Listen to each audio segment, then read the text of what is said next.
अस्सलाम वालेकुम students. Taxation management में आज सेकंड लेक्चर है हमारा और आज के लेक्चर में हम डिस्कस करेंगे definitions. Section second. Previous lecture जो हमारा था वो डेफिनेशन से रिलेटेड था और हमने कुछ कॉन्सेप्ट क्लियर किए, कुछ टर्मिनोलॉजीज डिस्कस की। आज फर्दर कुछ टर्मिनोलॉजीज हैं जो ज़रूरी हैं ऑर्डिनेंस को समझने के लिए, तो उन पर बात कर लेते हैं। टॉपिक हमारा फर्स्ट जो आ रहा है वो है resident and non resident persons. Section 81 to 84।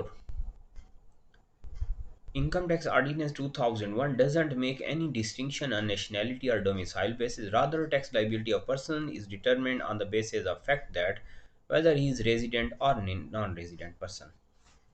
Ordinance में किसी भी पर्सन को डोमिसाइल या नेशनैलिटी या किसी भी लोकेलिटी का अगर कोई पर्सन किसी स्टेट का या किसी भी एरिया का अगर रिहायशी है तो उसे रेजिडेंट आप नहीं कहेंगे। यहाँ ऐसी कोई डिस्टिंक्शन नहीं की गई कि पाकिस्तानी जो है जो जिसके पास पाकिस्तानी फॉर एग्ज़ाम्पल रजिस्टर्ड है वो रेजिडेंट होगा, तो इनकम टैक्स आर्डीनेंस उसे रेजिडेंट नहीं कह रहा। इनकम टैक्स आर्डीनेंस उस पर्सन को रेजिडेंट कहता है जिस पे टैक्स लाइबिलिटी आएगी, जो टैक्स पेएबल होगा उसे आप रेजिडेंट कहेंगे।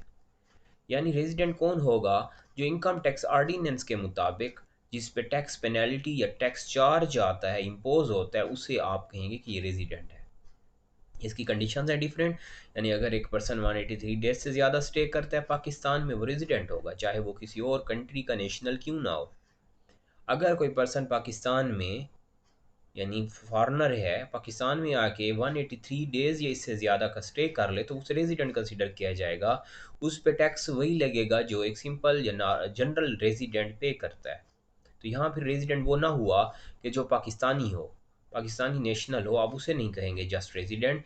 या रेजिडेंट इंडिविजुअल उसे भी कहा जाएगा, या उस कंपनी को, उस पर्सन को, उस इंडिविजुअल को, या पाकिस्तान में इतना टाइम स्टे करे जितना ऑर्डिनेंस एक रेजिडेंट को कंसीडर करता है।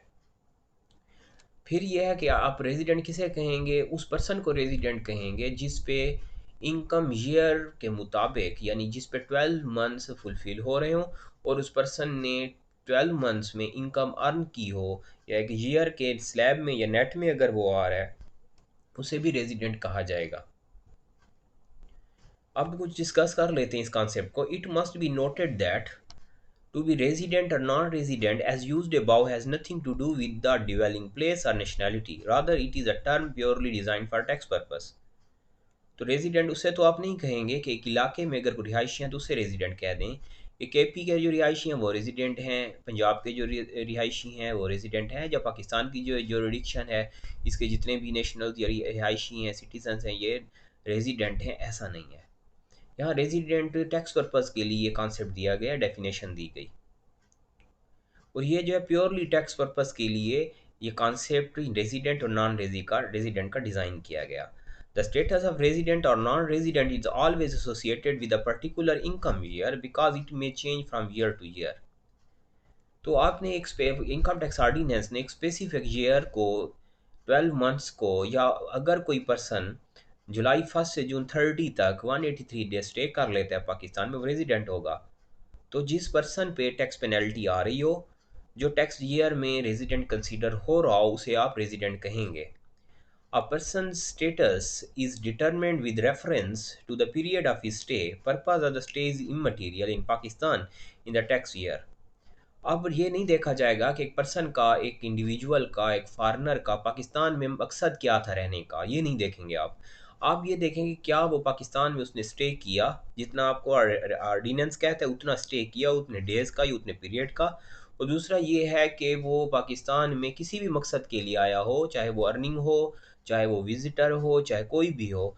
आप ये नहीं कहेंगे कि ये तो बिजनेसमैन नहीं था, इसका ऑब्जेक्टिव ट्रेड नहीं था, तो इसने अर्निंग नहीं की तो इस पर टैक्स नहीं आएगा, ऐसा नहीं होगा, वो टैक्स पेएबल होगा। तो यहाँ स्टेटस जो है वो इमटेरियल है, पर्पस ऑफ स्टे इमटेरियल है। ज़रूरी नहीं है कि आप पर्पस ऑफ स्टे पे बात करें। आप देखेंगे अगर कोई पर्सन पाकिस्तान में स्टे किया उसने, और इतने पीरियड का स्टे किया जो आप इनकम टैक्स ऑर्डिनेंस कहते हैं, जैसे मैंने आपको कहा 183 डेज या 83 डेज से अबाउ, तो आप इसे रेजिडेंट कंसीडर करेंगे। The federal government is treated as a resident. और इसी तरह फेडरल गवर्नमेंट जो है, गवर्नमेंट ऑफ पाकिस्तान जो वफाकी हुकूमत है, इसे भी रेजिडेंट कंसीडर किया जाएगा। For the purpose of income tax, all the persons are grouped under two categories, resident and non-resident. First हम रेजिडेंट पे बात कर लेते हैं जिसका सेक्शन 82 है. And individual will be resident in Pakistan in any tax year if he fulfils any one of the following two conditions. He is in Pakistan for the period or periods amounting in all to 183 days or more. अगर कोई person 183 days continue Pakistan में रहे या वो उसमें break लेता रहता है, यानी 183 डेज में से पहले 50 डेज रहा, फिर वो अपने मुल्क चला गया, फिर आता है 20 डेज, फिर मुल्क चला जाता, तो एक साल में अगर काउंट करें उसके मुकम्मल जो उसने विजिट्स किए वो 183 डेज या इससे ज़्यादा होंगे, तो आप कहेंगे ये पर्सन रेजिडेंट है और इस पर अब टैक्स होगा और वो टैक्स पे करेगा जो एक इंडिविजुअल एक रेजिडेंट पे कर रहा है. He is an employee or official of the federal government or the provincial government posted abroad in the tax year. अगर कोई पर्सन फेडरल गवर्नमेंट का एम्प्लॉई है या प्रोविंशियल गवर्नमेंट का एम्प्लॉई है या प्रोविंशियल या फेडरल गवर्नमेंट ने अगर किसी इंडिविजुअल को पाकिस्तान से बाहर किसी और कंट्री में जॉब पर्पस के लिए भेजा हो, तो वो भी रेजिडेंट कंसीडर किया जाएगा, नॉन रेजिडेंट नहीं होगा. यानी कोई भी इंडिविजुअल, यानी वो है तो गवर्नमेंट का वर्कर एम्प्लॉई है लेकिन गवर्नमेंट ने उसे किसी और कंट्री जॉब पर्पस के लिए सफारत खाने या किसी भी अपनी जैसे पीआईए हो गया, जैसे डिफरेंट एम्बेसीज हैं, तो ये एम्प्लॉइज़ जो हैं अगर ये या आर्म फोर्सेस हैं ये पाकिस्तान से बाहर जाते हैं किसी भी मकसद के लिए, एम्प्लॉई हैं फेडरल या प्रोविंशियल गवर्नमेंट के और स्टे इनका बाहर है लेकिन हैं पाकिस्तान, ऑब्जेक्टिव या पर्पस क्या था कि गवर्नमेंट की ऑफिशियल ड्यूटीज़ पे हैं, तो इन लोगों को भी रेजिडेंट कंसीडर किया जाएगा. अब वो पर्सन ये नहीं कहेगा कि मेरा स्टे बाहर रहा किसी और कंट्री में, मैं पाकिस्तान में क्योंकि स्टे नहीं कर रहा था तो मैं रेजिडेंट नहीं हूँ, हालांकि सैलरी वो पाकिस्तान से ले रहा है, एम्प्लॉई है तो इसे रेजिडेंट कहा जाएगा. एक्सप्लेनेशन देख लेते हैं. Individual will become a resident of Pakistan in the tax year if his stay in Pakistan in that year is 183 days or more. It is not necessary that the stay should be continuous. Moreover, as already mentioned, purpose of the stay is also immaterial. It is also not necessary that the stay should be at one place only. Mere physical presence for the period is sufficient. तो हमने ये कुछ यहाँ clear किया कि एक person का stay continuous है या नहीं है, आप उसे फिर भी रेजिडेंट कहेंगे अगर वो 183 डेज या इससे ज़्यादा स्टे कर रहा है. आप उस पर्सन को रेजिडेंट कहेंगे जो पाकिस्तान में 183 डेज या इससे ज़्यादा गुजारता है, पर्पज़ ऑफ स्टे नहीं देखा जाएगा और इसकी फ़िज़िकल प्रेजेंस को भी सब नहीं होगी यहाँ कि उसकी फ़िज़िकल प्रेजेंस जो है किन इलाकों में रही. वो कहता है कि मैं तो केपी में इतना अर्सा रहा, पंजाब में रहा, बलूचिस्तान में रहा, सिंध में रहा, गिलगित बल्तिस्तान में रहा और मेरा स्टे अगर कंबाइन करते हैं डेज़ को या पीरियड को फिर 183 डेज़ होते हैं और मैं एक ही सूबे में 183 डेज़ नहीं रहा, तो ऐसा नहीं होगा. वो पूरे पाकिस्तान में जुरिडिक्शन में अगर वो 183 डेज़ या इससे ज़्यादा का स्टे करता है, चाहे कंटिन्यूअस है चाहे ना कंटिन्यूअस ना हो, तो आप इसे रेजिडेंट कंसीडर करेंगे. Fulfillment of any one of the requirements given in the clause 1 or 2 is sufficient. The purpose or nature of stay, the place of stay, the frequency of visits, and circumstances of visits, etc., have no bearing. हमने जो first two classes पढ़ी, हमने कहा first class में he is a Pakistan, he is in Pakistan for the period or periods amounting in all to 183 days or more. Second class हमने कही he is an employee or official or posted abroad. तो ये दोनों classes fulfil हो रही हो अगर, तो इनकी बेसिस पे उसे एक पर्सन को रेजिडेंट कंसीडर किया जाएगा, लेकिन यहाँ उसके ऑब्जेक्टिव, उसका विजिट, उसकी फ्रीक्वेंसी या पर्पस को इमटेरियल है, आप कंसीडर नहीं करेंगे.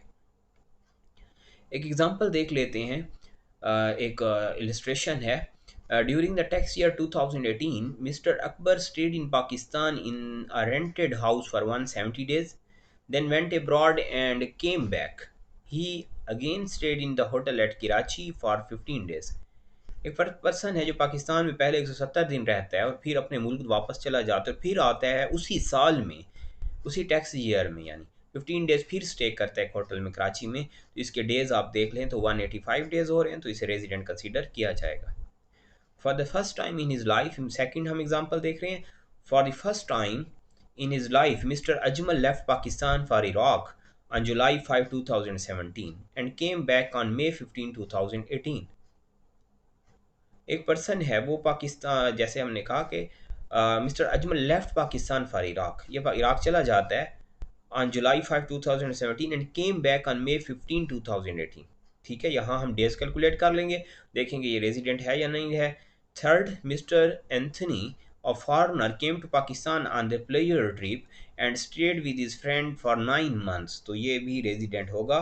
Mr. Abdullah serves in Saudi Arabia with a private employer during the last 4 years. His total stay in Pakistan was 8 months. During this year he came on long leave to stay with his family for 4 months। So, ये हमारे पास कुछ examples हैं। Next देख लेते हैं इनके solutions. Resident होगा या ये नॉन रेजिडेंट होगा, आपने जस्ट इसके कमेंट करना होगा। Resident his total stay, first जो है रेजिडेंट है क्योंकि इस पर्सन का टोटल स्टे जो है 183 डेज था, तो हमने इसे रेजिडेंट कंसीडर किया। सेकंड देख लें, मैंने आपको क्या कैलकुलेशन करनी पड़ेगी। During the tax year 2018 his stay is only for 5 days plus 46 days, 51 days total बन रहे हैं। और फिर ये नॉन रेजिडेंट हुआ क्योंकि यहाँ 2 सालों के टाइम बताए गए। देख लें ज़रा, यहाँ आपको कहा गया mister Ajmal left Pakistan for Iraq on July 5, 2017। तो 5 दिन तो इस साल के बन रहे थे जुलाई के, क्योंकि जुलाई 1 से 5 तक 5 days. And came back on May 15, 2018। और फिर मे नेक्स्ट ईयर ये आता है और यानी जुलाई से जून तक जाएंगे ना, तो ये जुलाई 1 से अगर ये जून 30 तक हमने डेज कैलकुलेट करने हैं 2018, यानी 2017 टू 2018 हमने एक साल हम इसे कंसीडर कर रहे हैं। तो 5 डेज तो एक स्टे करता है और मई 15 को फिर आता है, तो मई 15 को जब आएगा, मई 15 डेज 16 डेज मई के इसके हो जाएंगे और जून के इसके आ जाएंगे कोई 30 डेज। तो ये तो मीन्स के फिर 46 डेज हो गए, 46 प्लस 5, तो ये ऑलमोस्ट कोई 51 डेज बन रहे हैं, तो इसे नॉन रेजिडेंट कंसिडर किया जाएगा। तो यहाँ भी देखें 51 डेज ये नॉन रेजिडेंट है। थर्ड देख लें, थर्ड पर जो था वो हमने कहा था कि mister Anthony a foreigner came to Pakistan on a player trip, stayed with his friend for the 9 months. तो इसे भी हम रेजिडेंट कहेंगे कि 9 मंथ्स जो है 183 डेज बनते हैं, तो हम इसे रेजिडेंट कंसिडर करेंगे। थर्ड देख लें, नेक्स्ट फोर्थ पॉइंट है mister Abdullah serve in Saudi Arabia with a private employer during the last 4 years। इस total stay in Pakistan was 8 months. तो 8 मंथ्स का स्टे इसका पाकिस्तान में आ रहा है, तो 8 मंथ स्टे हमको देखेंगे कि he doesn't fulfil any one condition. तो ये वो पर्सन है जो पाकिस्तान में इसका स्टे आप देख लें कितना रहता है कि serves in Saudi Arabia with the private employer during the last 4 years। His total stay in Pakistan was 8 months. आखिरी 4 सालों में इसका स्टे जो है ये 8 मंथ रहा, 8 महीने रहा। During this year he came on long leave to stay with his family for 4 months. तो ये तो एक साल का जो मुकम्मल स्टे आ रहा है, हमने कहा था कि अगर कोई पर्सन 12 मंथ्स में जिसका स्टे 183 डेज हो या उससे ज़्यादा, वो रेजिडेंट होगा। ये 12 मंथ्स में इसका जो एक साल में स्टे रहा वो 4 मंथ्स रहा, 120 और अबाव कुछ डेज बन रहे हैं, तो इसको तो हम रेजिडेंट इस बेसिस पे नहीं कह सकते। फिर 4 सालों में जो उसका स्टे रहा वो 8 मंथ्स रहा। तो अगर हमें यह बता दिया जाता कि किसी एक साल में उसका स्टे इतना रहा कि इनकम ईयर में 183 डेज या अबाव, तो फिर हम रेजिडेंट कहते हैं। तो ऐसी कंडीशन अप्लाई नहीं हो रही और ये नॉन रेजिडेंट पर्सन है। अब देखते हैं नॉन रेजिडेंट किसे कहा जाएगा। Under the income tax ordinance 2001 a person shall be a non resident person for the tax year if the person is not a resident person for that year. अगर उस person को आप resident non resident कहेंगे जो resident की condition fulfil नहीं कर रहा, और हम रेजिडेंट की क्लासेस पढ़ लिए। The condition for becoming a resident individual, resident company and resident association of person have been explained in detail in the preceding pages. तो हम पहले ये डिस्कस कर चुके हैं। अगर दो क्लासेस किसी पर्सन पे इम्प्लीमेंट नहीं हो रही या फर्स्ट डेफिनेशन इम्प्लीमेंट नहीं हो रही, तो आप उसे नॉन रेजिडेंट कहेंगे। अब नेक्स्ट पॉइंट हम देख लेते हैं जो कि है टैक्सेबल इनकम, यानी टैक्सेबल इनकम किसे कहा जाएगा। Taxable income section 2 sub section 64। The taxable income of person for the tax year shall be the total income of the person for the year as reduced by any deductible allowances. However, the taxable income should not be below zero. कोई भी person अगर एक साल में different head से कुछ भी earning करता है, सैलरी से अर्निंग करता है, अदर सोर्सेज से करता है, प्रॉपर्टी से, एग्रीकल्चर से, कैपिटल गेन से, तो आप ऐसे पर्सन की या अलाउंसेस उसे मिलते हैं या बेनिफिट हैं, फ्रिंज बेनिफिट्स हैं, प्रिक्विजिट्स हैं, तो ये सारे क्या होंगे, ऐड कर लेंगे। तो जितनी भी इनकम आएगी उसे एक साल के अंदर इनकम कंसीडर किया जाएगा। लेकिन इनकम बिलो ज़ीरो नहीं हो सकती, कोई भी पर्सन नहीं कह सकता कि उसकी इनकम बिलो ज़ीरो रही, उसे बिलो ज़ीरो क्या होगा, लॉस कंसीडर किया जाएगा। तो इनकम बिलो ज़ीरो को इनकम नहीं कहा जाएगा। इसी तरह टैक्स पेयर किसे कहा जाएगा, सेक्शन 2 है, sub section 66। Taxpayer means a person who derives an amount chargeable to tax. उस पर्सन को आप टैक्स पेयर कहेंगे जो पर्सन चार्जेबल है टैक्स पेमेंट का, रिप्रेजेंटेटिव ऑफ सच पर्सन, या उस पर्सन के रिप्रेजेंटेटिव यानी फैमिली मेंबर्स, या वो हायर्स जो टैक्स पे करने के लाइबल हैं, उन्हें भी टैक्स पेयर कहा जाएगा। अगर कोर्ट डिक्लेयर कर दे, एफबीआर डिक्लेयर कर दे, या गवर्नमेंट डिक्लेयर कर दे, ऑर्डिनेंस डिक्लेयर करता है, तो उसे भी टैक्स पेयर कहा जाएगा।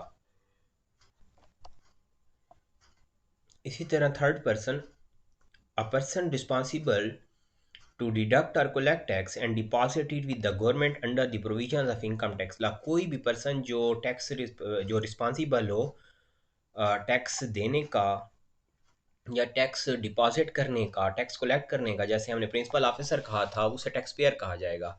अगर किसी कंपनी में कोई भी वर्कर, कोई भी मैनेजर, कोई भी अकाउंटेंट या क्लर्क प्रिंसिपल ऑफिसर डिक्लेयर हो चुका है कि वो रिस्पॉन्सिबल है गोशवारा बनाने का, टैक्स रिटर्न बनाने का, तो उसे भी टैक्स पेयर कहा जाएगा।